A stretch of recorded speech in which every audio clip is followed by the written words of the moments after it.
fans, calling all Dick Tracy fans. Stand by. Dick Tracy is on the air.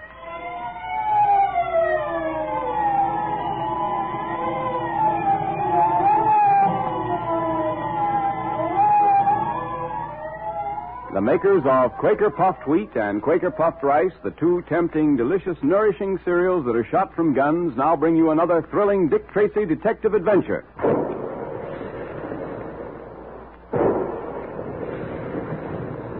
Big guns. Hear them? Well, the next time you have a big dish of crisp, nourishing Quaker Puffed Wheat or Quaker Puffed Rice for breakfast, remember the sound of the big guns, because those two delicious cereals are actually shot from guns. Sun-ripened grains of nourishing wheat and rice are loaded into the guns, and then these little kernels of grain are exploded to 8 times their normal size. That makes them look different and taste better than ordinary cereals. That special Quaker process makes puffed wheat and puffed rice specially easy to digest, so that you get trigger-fast food energy more quickly and easily. And you need lots of quick food energy if you want to be as fast on your feet as your friend Dick Tracy is. And here's a good idea. Puffed wheat and puffed rice are two different delicious flavors. So ask Mother to get a package of each at the grocer's. And then you and Mother and Dad can have Quaker puffed wheat for breakfast one morning and Quaker puffed rice the next. That really gives you variety, doesn't it? So look in the pantry today to see if one of those famous red and blue packages is there now. If it's Quaker puffed wheat, ask Mother to get a package of Quaker puffed rice. And if it's Quaker puffed rice, ask her to get some Quaker puffed wheat. And then you have both for a delightful change that thousands of wide-awake boys, girls, and grown-ups enjoy every day. And remember, fellows and girls, there's another secret code message at the end of the program today. So be sure you have your pencil, paper, and code book ready. Dick Tracy has been trying to protect Dryden Small, a well-known Egyptologist from dark forces which seek his death. Small has received strange warnings, and several times his life has been attempted unsuccessfully due to the daring efforts of Dick Tracy. Both Dick and Pat are convinced that Small has kept from them the real reason for these mysterious attacks. In our last episode, we heard how a strange message, seemingly written by an invisible hand, had appeared on the wall above Small's bed.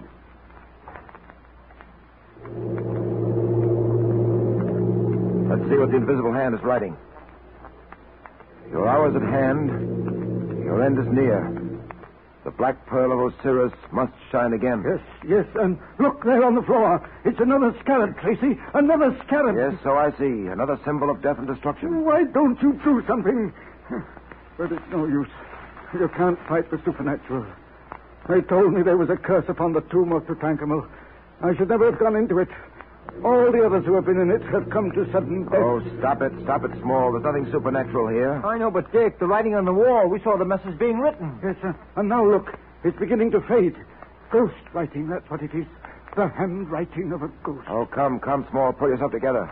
This isn't the work of a ghost. The man with the yellow face, whoever he may be, paid a visit to this cabin in our absence.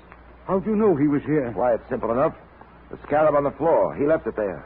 The handwriting on the wall, he put it there. No. He might have put the scarab there, but the handwriting, that couldn't have been done by anybody human. We saw the message being written, and there was no one here. Of course there wasn't. The message was written before we got here. We saw it when we turned on the bed lamp. I don't get it, Dick. Pat, put your hand over that lamp, about 6 inches away. All right. I've got it there now. What do you feel? Nothing but heat. Ah, precisely. Heat. The heat from the lamp. Do you recall ever having used heat in connection with invisible messages before, Pat? Oh, why, sure. Say, I get it. This message was written in invisible ink and couldn't be seen until the heat of the lamp brought it out on the wall. Go to the head of the class, Pat. That's exactly what happened here. The man with the yellow face wrote his message in invisible ink. Small came in, turned on the lamp, and in half an hour or so, the heat from the lamp brought the message out. There's your supernatural for you, Mr. Small. You make it sound simple. It is simple. The rest of this case were as simple as that handwriting. We'd have no problem. But it's not simple, Small, because you choose to make it difficult. I choose to make it difficult? Yes. You refuse to tell us all you know about this. You refuse to tell us what we've got to know if we're to protect you against the man with the yellow face. There's a definite reason why you're being followed. There's a definite reason for these attempts on your life, such as the one in the dining salon tonight. There's some reason for these scarabs and that message on the wall. Now, what is it? I'm sorry, but I don't know any more than I told you. And I've told you once, and I'll tell you again, that you're not being entirely truthful. Now, look here. I want you to tell me the meaning of that message about the Black Pearl of Osiris. Yeah, that was a queer one. What is the Black Pearl of Osiris anyway, Dick? I don't know about the Black Pearl, Pat. I do know, however, that Osiris was a god worshipped by the ancient Egyptians. And that even today there are certain secret societies which still worship him. Your knowledge of Egyptian history is remarkable, Tracy. Well, unfortunately, I don't know quite enough. But you know what I want to know, Small. What is the Black Pearl of Osiris? I demand an answer. I don't know, Tracy. I swear it. If I knew, don't you think I'd tell you? I feel rather faint. I wonder if one of you would mind going up on deck with me. Just for a little while. Well, I had a date with a... All right, Pat. You'll have to forget your date. I've got to see the captain at once. You'll have to stay with Small. Keep close to him on deck and don't let him out of your sight. Okay. I hope I get a chance to explain to that girl that I didn't mean to disappoint her.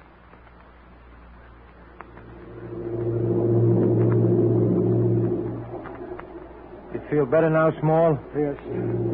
Yes, Mr. Patton. The air is doing me good. Looks like we're going to have a fog. You can see wisps of it floating past the binnacle light up there. Yes.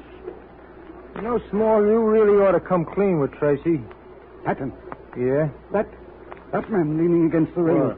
What? He just looked this way, and his face. Well, what about his face? I'm not sure, but it looked yellow. Now, take it easy. Don't start getting jittery. Don't begin seeing a yellow face in every passenger on this ship. Look, he's moving away from the rail. He's disappearing into the fog.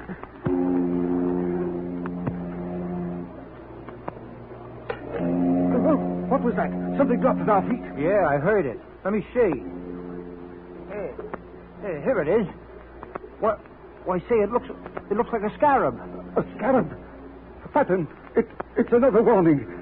That was the man with the yellow face. Yeah, we'd better get down and get to your cabin. I'll get in touch with Tracy. No. Not back to the cabin. I'm afraid to go there.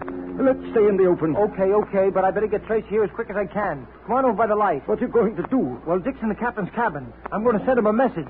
A message in code.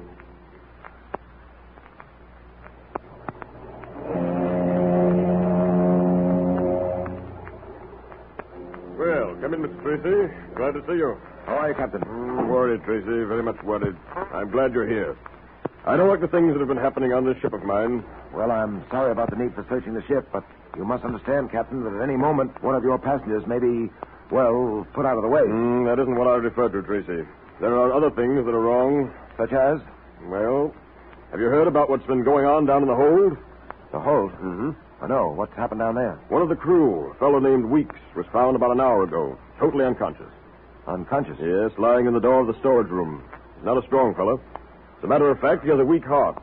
That's why we have him down there. All he does is check the books and little odd jobs like that, you know. Yes, but what made him unconscious? Well, according to his story, Tracy, as he was approaching the storage room, he noticed the door was open, which was unusual. As he began to investigate, he suddenly saw, standing in the doorway itself, a strange-looking figure. The next thing he remembers, he was lying on a cot. The ship's doctor was working over him. Huh. He's not given to seeing things, is he? No, I don't think so. He's a stable, dependable fellow. At any rate, he's never seen things before. Well, in that case, I don't think it'd be a bad idea to investigate that storage room. Now, about the search for the man with the yellow face, Captain. Yes, I wanted to talk to you about that, Tracy. We don't seem to be making much progress. Matter of fact, Tracy, we're not making any progress at all. Yes, I was afraid of that. Oh, excuse me. Come in. There's a message from Mr. Tracy, sir. Oh, give it here. Where did you get this? It was given to me by a gentleman down on deck A, sir. Thank you. Excuse me, Captain. Certainly.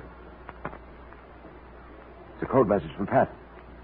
Prisoner 20, 21, 12, 16, 7, 10, 18, 22. Will you excuse me, Captain? I've got to join Mr. Patton on deck immediately. Nothing wrong, is there, Tracy? I don't know. That's what I want to find out. And I've got to find out fast. Well, I'll go along with you, Tracy. I've got to go up to the bridge, and this will be on my way. Glad to have your company, Captain, but let's hurry.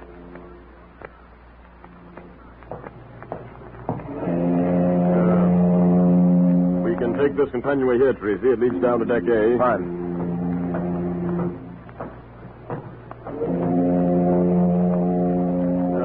Here we are, deck A. I don't see Mr. Patton, do you? No, but this fog is getting thicker. He may be down at the other end. Come on. Well, I'll leave you here, Tracy. Man overboard! There. Man overboard, Tracy. Get down there as fast as you can. I'll see to ordering the boats over the side. Right. Man overboard! Man overboard! Hey, you there. Where is he? Out there! This thing! Man overboard! Man overboard! Dryden Small. What's happened here? The man with the yellow face. Patton off with him. Yes. What happened? Overboard. Patton was thrown overboard. What? Pat overboard? Wait, Tracy, what are you doing? Why are you taking off your coat? Why do you think? I'm going after Pat. Stop! Don't! Another man overboard! Another! Tracy, they'll both be drowned! Patton and Tracy, too!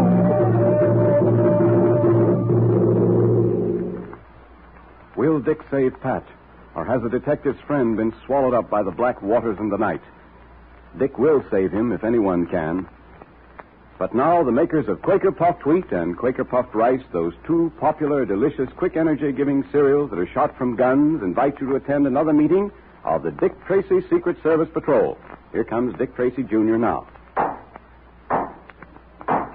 The 20th meeting will now come to order, patrol members. And let's be sure we all have pencils and paper ready to take down today's secret code message. Are you going to give Dick Tracy's friends the message that Pat sent Dick today, or have you a special secret patrol message, Junior? Oh, both, Mr. Quakerman. First, I'm going to repeat the message that Pat sent to Dick Tracy. Good. Are you ready, patrol members? Here it is. Prisoner 20, 21, 12, 16. 7, 10, 18, 20, 2. Once more, Junior, to make sure everyone got it. All right, Mr. Quakerman. It's prisoner 20, 21, 12, 16. 7, 10, 18, 20, 2. Fine. And now what's the special patrol message, Junior? Here it is. Are you all ready? It's Buffalo. 21, 12, 14, 10, 12, 4. 10, 20, 13, 3, 6, 10, 20, 13, 3, 21. 1, 8, 14, 5. Better repeat that one, too, Junior, I think. Okay. Ready, everyone? It's Buffalo. 21, 12, 14, 10, 12, 4.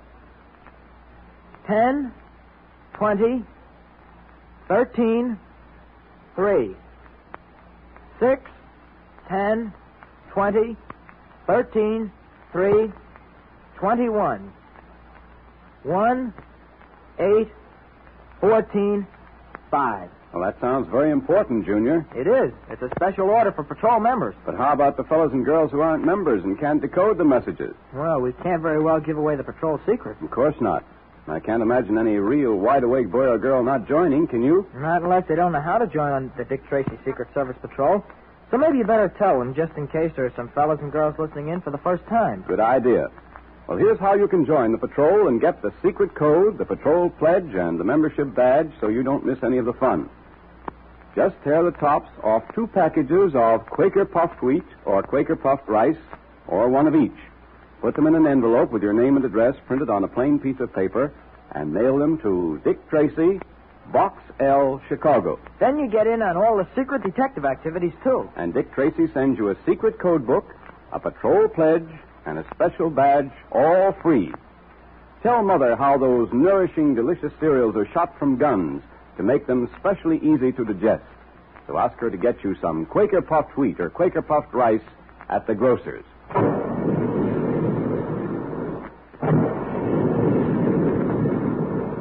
Calling all adventure fans. Calling all Dick Tracy fans. Stand by for another exciting Dick Tracy adventure tomorrow at this same time. That is all.